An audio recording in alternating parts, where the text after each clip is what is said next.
Uganda's Prime Minister Dr. Ruhakana Rugunda, the Minister of Disaster Preparedness and Refugees, as well as his deputy, representatives from UN Refugee Agency, UNHCR, and other stakeholders addressed a joint news conference at the Prime Minister's office on the plight of refugees. The officials appealed to donors to give a helping hand to Uganda that is hosting over 1.2 million refugees, many of them fleeing unrest in Uganda's northern neighbor, South Sudan. Currently, Uganda, through the Prime Minister, runs a $300 million budget on refugees, half of it funded by UNHCR. The requirement for the next 4 years is about $8 billion US, translating to $2 billion per year. If the Ugandan government gets the over 7 trillion shillings it needs to meet the humanitarian needs of over 1.2 million refugees, that would translate into almost 5 million shillings that is supposed to be spent on every refugee.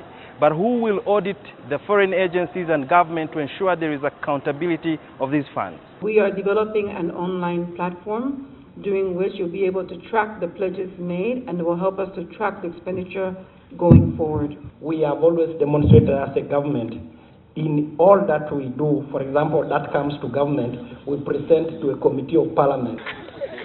According to official estimates, Uganda receives about 2,000 refugees daily, mainly from South Sudan. Officials say the number could go up to 1.6 million before the end of 2017. All these people need shelter, decent accommodation, and social amenities. But will the situation get better or worse in the Great Lakes region? We are having more refugees now than ever before. So have we failed? The security situation in the region continuously improves. It's getting better, but this current upsurge of refugees has been precipitated by the upsurge of violence and conflict in South Sudan. Over 12 districts across Uganda, including Yumbe, Lamo, and Moyo, are hosting hundreds.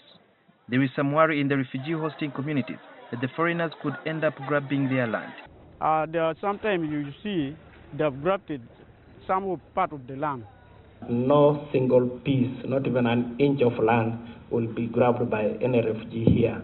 When time comes, they will go back home. Some experts believe that repatriation is not the main solution, with reports indicating that some refugees have been in Uganda since 1969. That we can better integrate refugees into the Ugandan society in the short or long term. But ultimately, people want to go back. Others argue that instead of government and humanitarian agencies spending a lot of money on refugees, the resources should be used to resolve the conflict in war-ravaged countries like South Sudan. Sudhir Vyarhanga, NTV.